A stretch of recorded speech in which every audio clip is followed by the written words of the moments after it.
এখন আলু পিয়াজৰ দোকান আৰু তাৰ পৰাই জন্ম হৈছে এটা সপোনৰ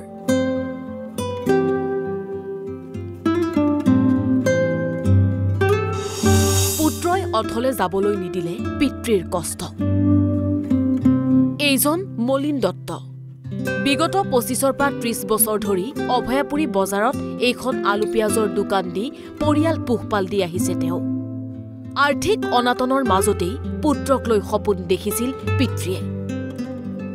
আৰু আজি পুত্ৰই প্ৰমাণ কৰিলে পৃথিৱীৰ কোনো বাধাই প্ৰতিভা বিকাশৰ অন্তৰায় নহয়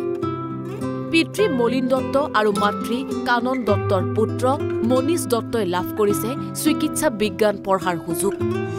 পূৰণ কৰিছে পিতৃ মাতৃয়ে দেখা সপোন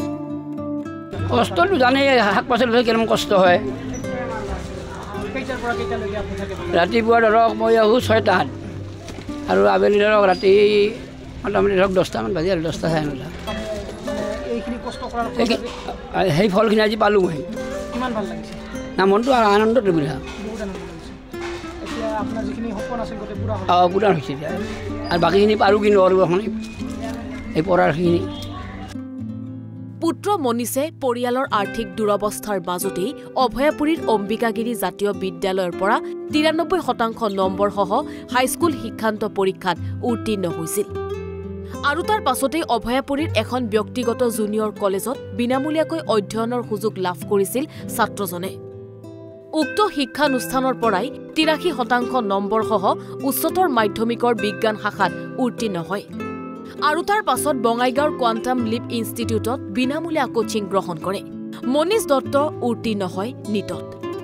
এতিয়া কোকৰাঝাৰ মেডিকেল কলেজত নামভৰ্তিৰ সুযোগ পাইছে মনীষে হয় এই বৰ্ষত হৈ যোৱা নিট 2024 এক্সামত মই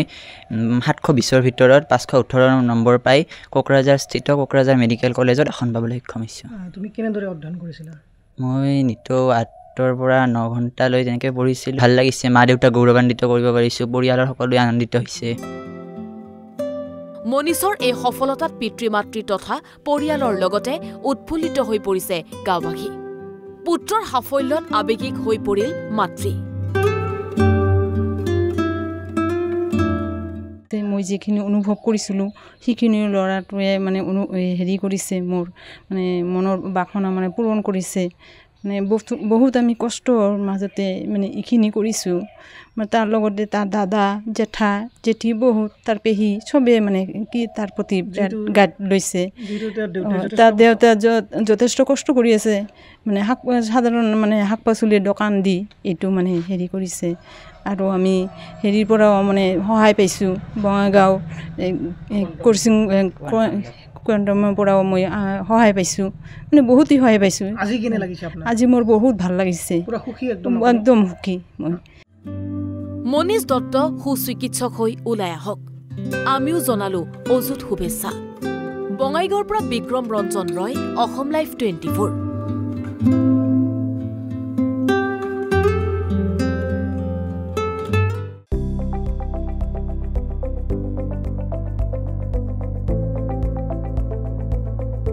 NB নিউজ সহজ সৰল ভাষাত নৱভাৰতৰ কথা